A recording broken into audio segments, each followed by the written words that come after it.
अखन अहाँ सब सुन रहल छी मैथिली एक्सप्रेस की शानदार प्रस्तुति।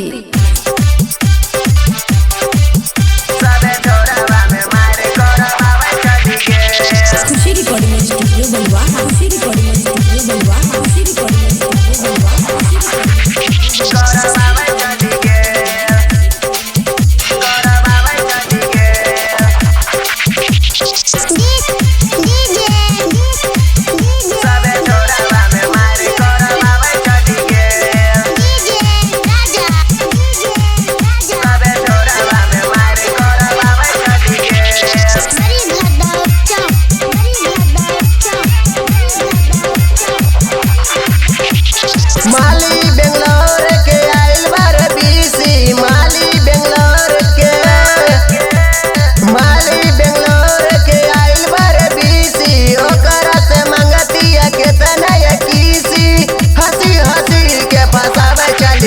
सबे छोरावा में मार करवावे चली गे, सबे छोरावा में मार करवावे चली गे।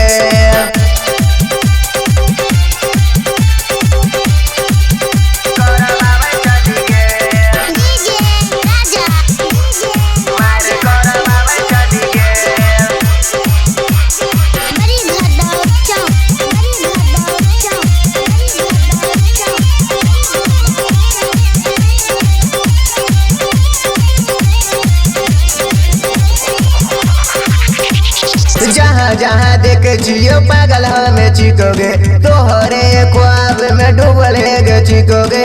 सुने गे छोरी गे, सुने गे छोरी तोरा प्यार में ये पागल छियो, काहे नहीं बुझे चाहिए हमारा तू बात गे।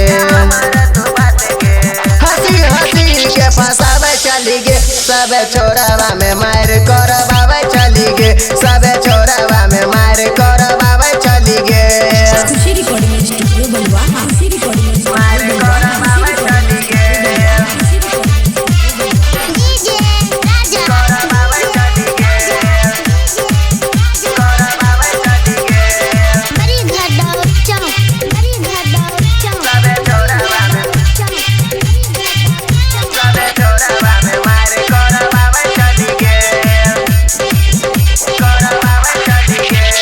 रटड़े मुकेश शर्मा कहे छो बात गे, छोरी गैली सादा के तौए गे हाथ गे।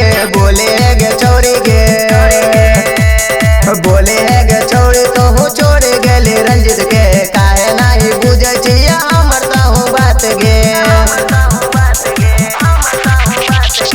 हंसी हंसी के फंसावे चली गे, सबे छोड़ावा में मार करवावे चली गे, सबे छोड़ावा में मार करवावे चली गे।